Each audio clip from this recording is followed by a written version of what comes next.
All right, everyone. Here we are with ticker symbol WKHS, Workhorse Group Inc. And before I jump into this chart, I want to say welcome to all my first-time viewers and investors. Welcome to my channel, Invest for Tomorrow. Hope you guys find this video helpful and informative, and it means you well. To all my subscribers, I want to say thank you. Thank you for your support, recognition to my efforts, as well as your feedback. I really appreciate that. I hope to continue to relay helpful and informative information and nothing less from my end to you guys. Let's go ahead and jump into this chart. So very bullish run throughout the day here, hitting a high of 2383, but quickly falling and leveling off at 2093. Right now, even though this leveling off did happen, the bulls are still in control. They're above the 50-day moving average, and our 50-day moving average is 1941. Let me see if I can land on that. It's always giving me trouble.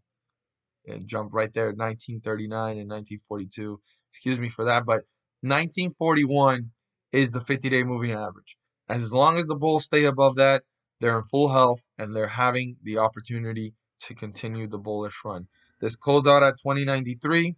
Now, for the bulls to continue to work their way up and stay above the 50-day moving average, obviously, they want to stay above 1941, anything above it. But for this to continue the run, and this 50-day moving average not catch up to the price, because obviously as the days go by and the hours go by, this will continue to move its way up closer to the price if it's not moving much. But for the bulls then, they're going to want to go ahead and break through the resistance level, and that's the highest point before this fall, and that's 2335. If the bulls can break through 2335, turn it into support, they could hopefully start to work their way up to new resistance levels and break through the highest point of the day, which was 2384, 2370-ish, right? Down here around 2380, 2384.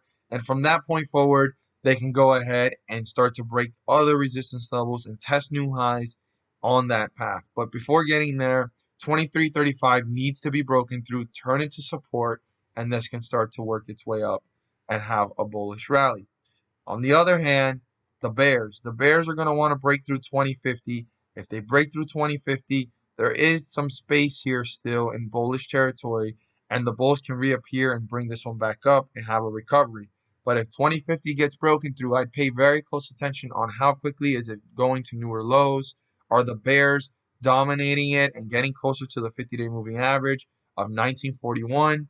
Or are the bulls reappearing, leveling off, and then hopefully recovering it back over the support? Those are the key things to pay close attention to if 2050 gets broken through.